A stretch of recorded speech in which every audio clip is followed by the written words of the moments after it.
medyo maingay si Congress Miao dahil sunod-sunod yung mga post mo sa Facebook mo. Na-call out ka pa ng dati mong partido, yung... He's not welcome. May mga ganun kasi pag iba yung personality mo sa normal, medyo weird ka, ibig sabihin, oy, may sayad na yan, abnoy na yan. Yun yung isipin ng mga tao. Inaano nila kung meron ka daw bang mental health issue. Bakit medyo nawiwirduhan sila sa'yo? Okay. It's a sensitive topic. Saan ba nagtapos ng kolehiyo si congressman at ano yung kanyang nagtinapos? Dropout.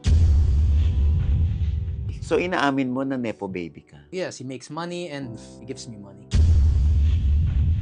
So you have to admit that you are a product of nepotism. I myself am a product of political dynasty. Meron ka bang gustong sa mga post mo o sa mga naging pronouncement mo, meron kang gustong ihingi ng sorry or lahat yon gusto mong panindigan? Kung babaguhin ko lang yung isip ko, if I had any intention of changing or of going back in my statement. Minsan sinasabi nila parang wala sa timing yung pag-meow-meow mo. Tayo po na nakaupo, subukan nyo namang tumayo. At baka mamyaw-meow-meow, meow-meow-meow, mamyaw-meow-meow. Magbabago na ang House of Representatives. We will bring justice into this corrupt system.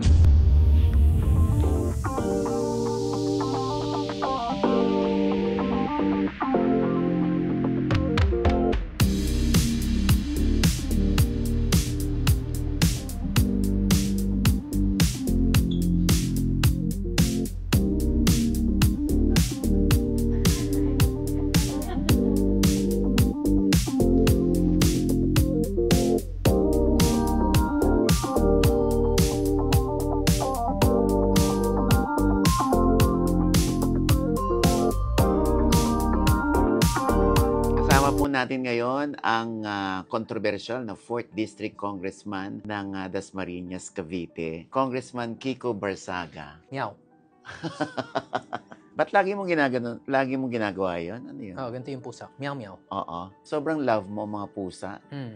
Oh. Gaano karami ang alaga mong pusa? Mga 19. Actually. Well, actually, lagi silang dumadami since lagi nadadagdagan yung mga pusa ko. Last month lang nadagdagan ng 2 pa or I think 2 months ago nung nag-visit kami sa Paws Shelter. So, yung last interview ko, sinabi ko 17, ngayon 19 na. Si Bernie at si Vernon. Kaya ka tinawag na Congress Meow. Congress Meow. Oo. Minsan sinasabi nila parang wala sa timing yung pag-meow-meow mo. Pero yung iba, kung kilala ka nila, ganun mo ka-love ang mga pusa. Pero sinasabi nila parang hindi kailangan. Pero ginagawa niya. Events, pag nagsasalita ako sa tablado. It's my philosophy, and I've said this in a previous interview before, na pag ganun ako sa bahay, ganun din ako in public, in events. What I am in private, I am in public. Kasi pag nakasanayan mong laging iba yung private personality at public personality mo, parang magiging disingenuous ka na. You would start becoming either yourself or your image. I intend to make who I am and who my image is to be the same person. Kaya nagmamiyaw-miyaw ako, I act friendly, I make my emotions and my interests and my beliefs open because that's what I am when I am alone. And that's what I intend to also be when I'm in public. And when you're in public, so yun nga, medyo maingay si Congress Miao dahil sunod-sunod yung mga post mo sa Facebook mo. Na-call out ka pa ng dati mong partido, yung yung sa NUP? O, yung press con, NUP, 30 minutes ago. He's not welcome.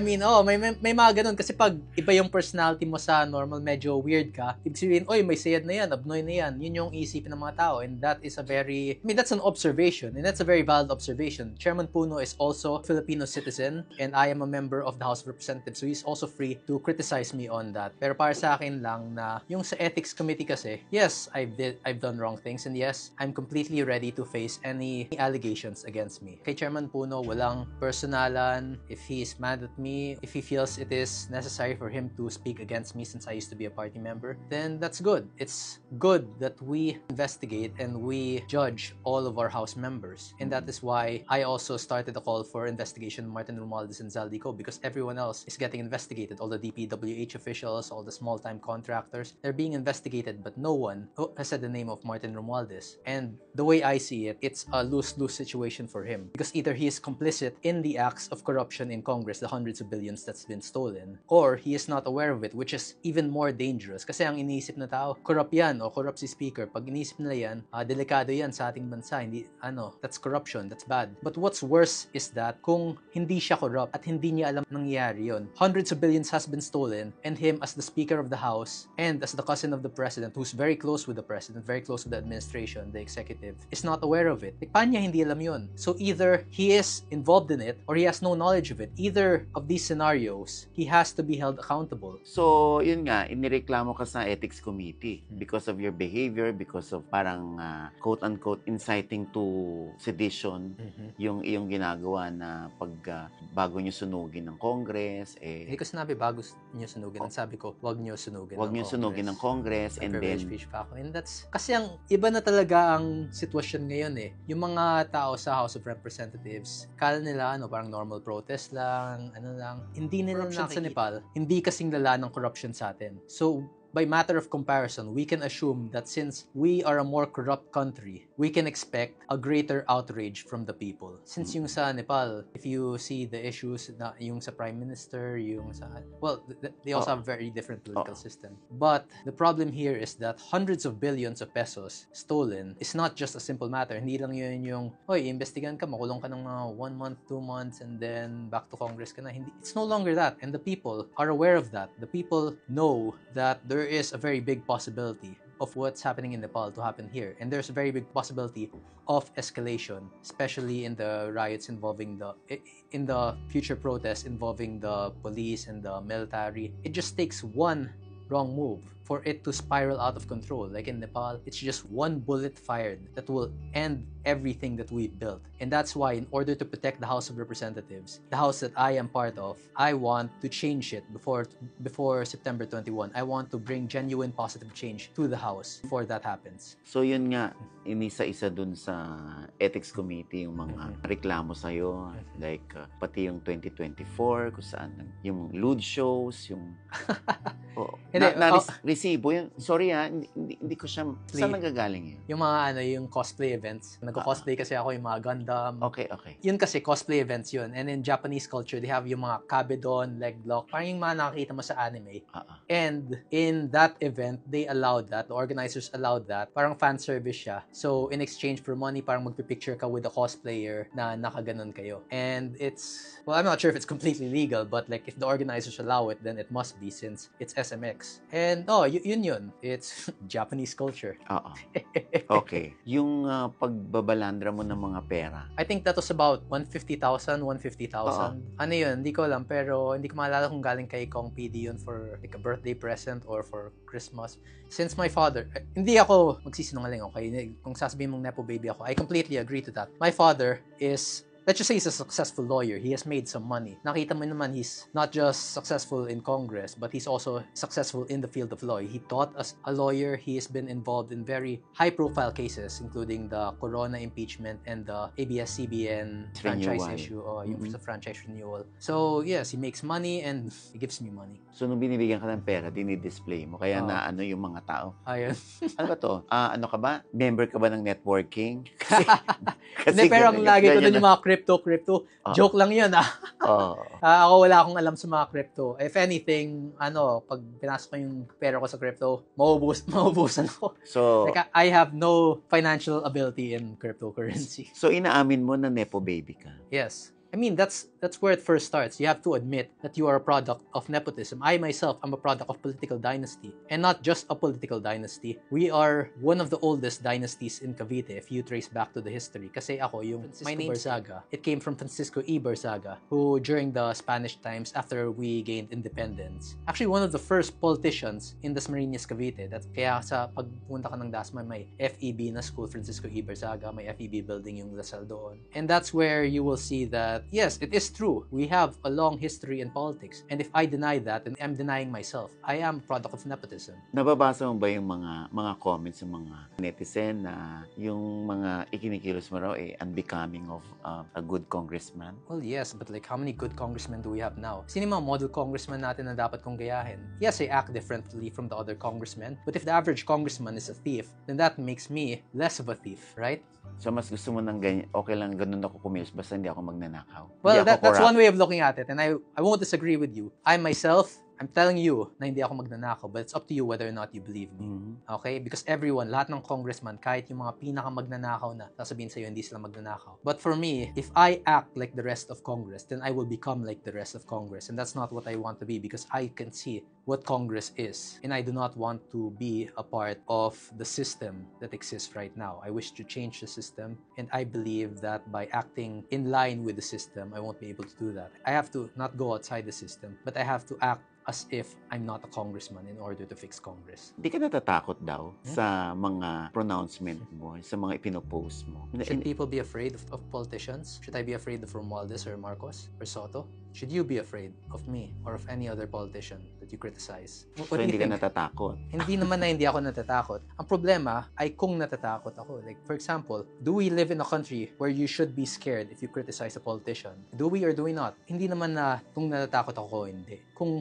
dapat ba akong matakot o hindi. That's the truth. And we should not be afraid of criticizing politicians. Just as everyone else, kung sasabihin lang Nepo baby o abnoy o corrupt ako, pwede ko ding sabihin yun tungkol kila Romualdez o kay Marcos o kay Soto. I should be able to say that the same way that other people should be able to say the same things about me because it's only through communication and through airing of our grievances that we are able to create an understanding with one another. We don't think the same, we don't act the same, but if we talk, we can find our middle ground and we can find what peace we can make with each other. Unless kung, of course, like libelous na, kung nagkakalat ka ng fake news, then yun, pwede ka na makasuhan doon.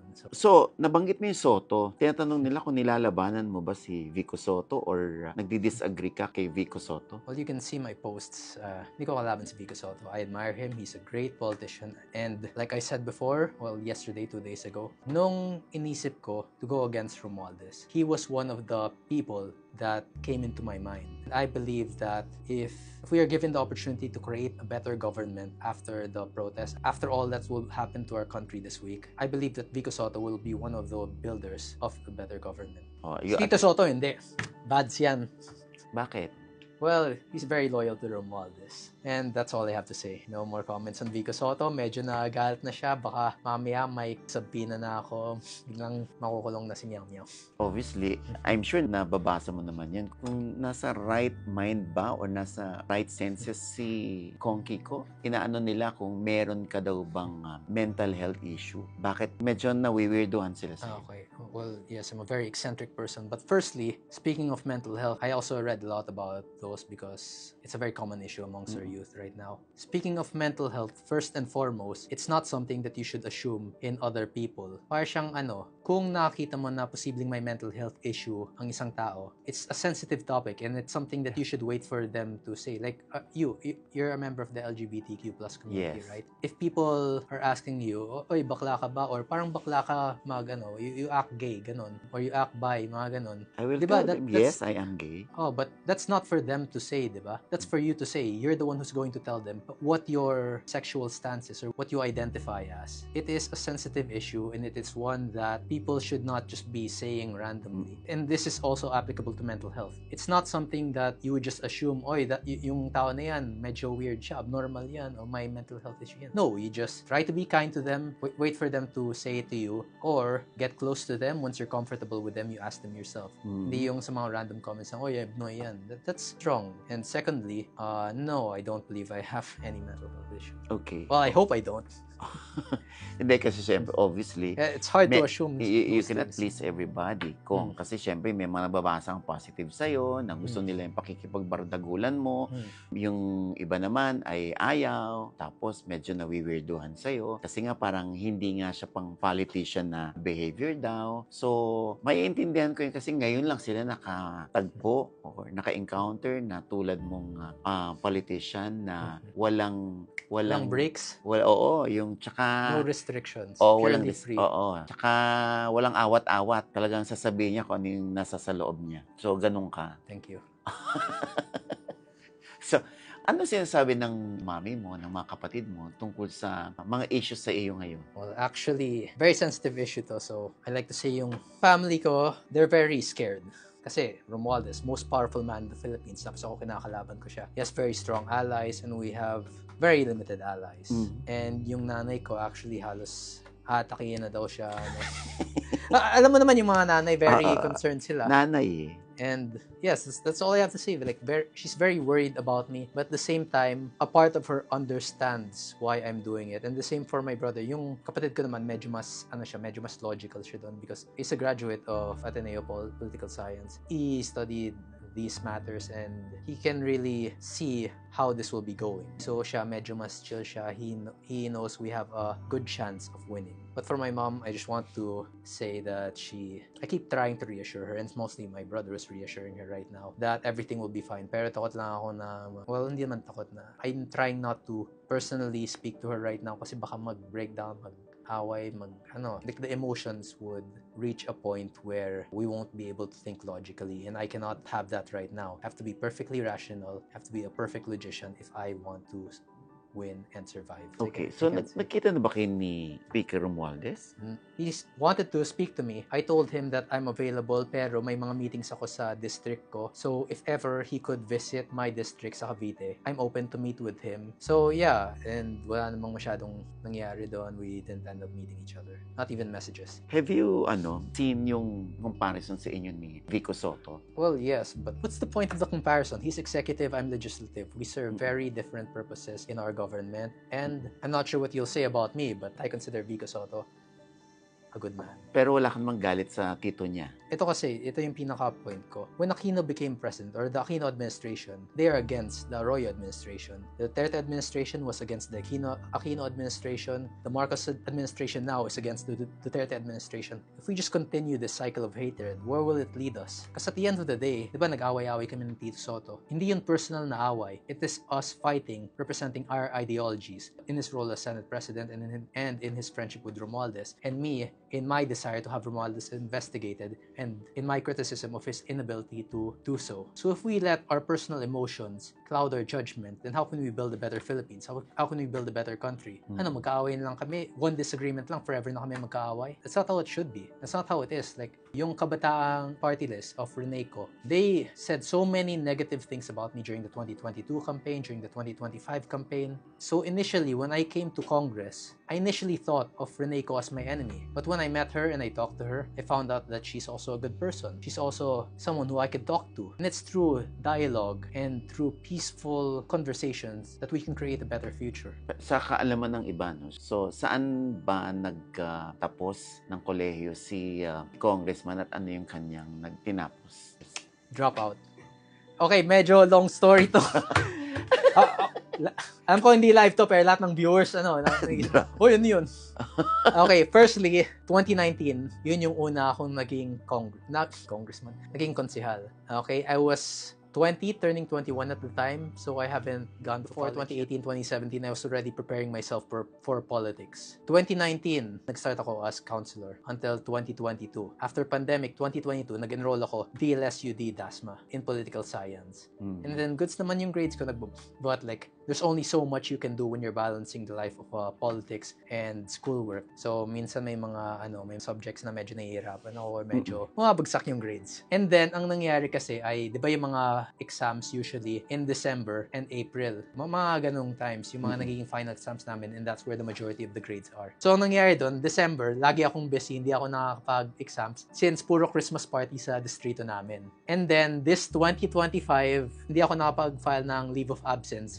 2-month break ako from political science, third year ako noon. And then, I did not have time to pursue my studies since I was spending every day campaigning. So wala na. But now, I'm transferring to KLD, or Public College in Dasma. Kasi gusto ko din malaman kung paano sila nagtuturo yung mga professors namin doon. So, I want to see the system from the inside as a student. So I plan on being a student there. And I plan on making, alam mo naman yung advocacy ko, meow meow. I plan on making a veterinary course there. Veterinary technicians, veterinary nursing, and hopefully eventually veterinary medicine. Huwag niyong masyadong isipin na well-educated ako. I'm just average.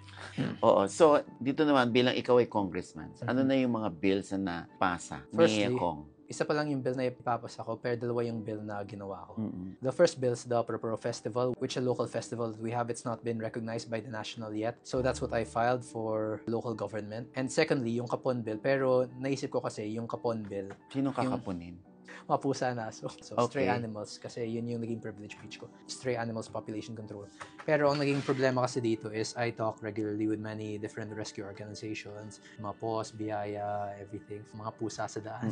Pero sila meme page sila eh. Shout out, mga pusa sa daan. Meow! Ang nangyari doon is we're already using veterinary services and sometimes we have to take veterinary services from outside of the city into our city. We're taking veterinarians from outside to help with the Kapon initiatives. Kung sa DASMA pa lang, kulang na ang nagkakapon. Paano pa kaya kung ipasa ko yung Kapon bill that requires like all governments to start having Kapon programs, and that will just rapidly increase the demand of veterinarians, which are in very low supply now in the Philippines. So ang plano ko muna is I will start opening veterinary colleges. I plan on opening one in our public college in Dasma, and hopefully meron na sa Kapsu Indang, meron na. And hopefully I plan on opening more veterinary schools all around the country. Grabe talaga pagmamahal mo sa mga hayop, lalo na sa pusa, ano? Kasi I mean, they're the ones who's there for me. Gusto kong malaman, saan nanggagaling yung pagmamahal mo sa pusa? Medyo recent lang din Recent? Pero ano, yung maliit ako, more of a dog person ako. Pero recently, naging cat person. Pero same lang din, dogs, cats, I love them all. Nakita ko pa parang nagma-martial arts ka yata. Yes, I'm a amateur boxer, 2 fights, 1-1 record. Yung kalaban ko kasi kaya haba ng kamay niyan. Yung last na kalaban ko sa UKC, may reach advantage. Ang problema kasi doon, yung coach ko, same weight sa akin, like same weight, division sa akin, pero mas maliit siya, so like parang smaller and stronger. While I am taller and may reach advantage ako doon. Yun yung nakasanayan ko. Pero yung kalaban ko doon, same weight sa akin, pero mas matangkad at mas payat. So every time na susuntok-suntok ako, parang hindi umaabot. Basta okay lang. Baka sabihin na gumagawa na ako yung mga excuses. Mas magaling yung kalaban ko doon. Let's just say that. And sa Taekwondo naman, yes, I also compete in Taekwondo. Decent, not good results so far, but pag may mga sparring training naman sa team ko, I do well compared to the other students. And I already have a black belt. Sa Arnis, doon ako magaling. 2-time champion, Cavite Pro Active Arnis, gold medalist. Straight. 2 times straight. Last month and last month. And fencing din. Fencing ako. Kamusta ang love life? Sorry, hindi ko alam. Kamusta ang love life ni Kong Kiko? Well, I think we are in a very pivotal moment in our country right now, which will determine the courses that the government will take in the future. And para sa love life, wala akong sabi. I can say a lot of things about politics, but love life, enjoy muna habang single, date, casual, but like I can't commit to any serious relationship right now. There's so many things on my mind and so many things that I'm responsible for, that I have responsibility to, that any serious relationship is practically impossible. Ano yung mga misconceptions sa'yo na gusto mong i-correct? I don't think there's anything that I'd like to correct, because like people can think whatever they want and that's fine. I don't think there's any walang masyadong malaking fake news na nakakalat tungkol sa akin ngayon. And that's what I'd like to state. There's no big misconception that I'd like to correct, because everyone has different misconceptions about me, and that's fine. They'll get to know me more the more they see me, and if they don't see me, then they're free to think whatever they want. Meron ka bang gustong sa mga post mo o sa mga naging pronouncement mo, meron kang gustong ihingi ng sorry, or lahat yon gusto mong panindigan? If I had any intention of changing or of going back in my statement, then I would not have posted that in the first place. Everything I made is a conscious action by me. Whether or not it comes to my benefit or to my detriment, it's still my action that I chose at that time, and it's something I will accept whatever consequence or results for said actions. Okay. Masasabi mo bang unethical yung mga ginagawa mo or yung mga pinopost mo? Ethical is a subjective it's a subjective thing. Mhm. Unethical ba siya kasi nagiging popular siya? Kasi marami ding mga nagpo-post ng ganun. Marami ding mas malala pa ang pinopost tungkol sa gobyerno. Pero unethical na din ba yun? Or is it only unethical because plenty of people are sharing and reacting to my post, that plenty of people are relating to the sentiment that I feel? So what part of it is unethical? Is it the result of the post? Is it the result of my statements or the spirit of my statements? Ano gusto mong sabihin sa mga tao tungkol sa lagay ng gobyerno ngayon? From the way I see it, the Filipino people will win. This is a battle between corruption and the Filipino people. And right now, the Filipino people have the upper hand. So keep pushing for good change, for a change in our system. Well, first time congressman ka, anong na-discover mo, anong na-realize mo nung sumampa ka na rito sa lower house? There's so many things that I've realized. And, well, firstly, masarap yung food sa lounge. And secondly, yun din kasi, yung sa lounge, dun mo makakita, that's where the congressman rests, relax. And dun mo makakita yung mga differences. And you can see what hinders Congress from progressing. Kasi ang nangyayari ay merong speaker's lounge, dun yung mga, sa speaker's office na may mga foods din doon. Dun yung mga deputy speakers, dun si speaker, yung mga ganun. And then you have the majority office, dun kumakain yung majority, yung mga AMLs, DMLs, yung rules committee. And then you have the congressman's lounge, dun lahat ng mga congressmen. Ang problema kasi, at base sa nakikita ko ngayon, ay masyadong, it's by groups. It's always the same people sitting with each other. There's no room for discourse within such a system. Actually, yun yung isang plano kong gawin bilang speaker. I will abolish the lounges in both speaker's office and the majority office. And then, I will make it so that the lounge, the general lounge for all congressmen would be seated randomly. So, ibig sabihin, for example, today kakain ka, ito yung mga congressman na makakausap mo. Then tomorrow, ito naman yung mga ibang congressman na makakausap mo. So, there's a free exchange of ideas. For example, may kaaway kang congressman, malay mo, baka kayo yung mag-usap, baka kayo yung maging mag-seatmate sa lounge. Then, maybe you can discuss your differences over dinner or over lunch. Hindi yung iipon mo lang yung sama ng loob mo sa isang politiko na kalaban mo o kaaway mo, and you're just not gonna talk to each other for months, years. That's a problem. Kasi yun din yung gusto ko. I mean, there's so much anger and hostility going on within the house. Imagine how much better the country would be if Sandro Marcos and like Paulo Duterte just had a nice dinner with, hindi romantic to, wag niyong misinterpret, but like nice dinner where they can converse and settle their differences. Or if someone like Martin Romualdez and Toby Chanco, if they both sit down, talk about their differences and over coffee and a meal.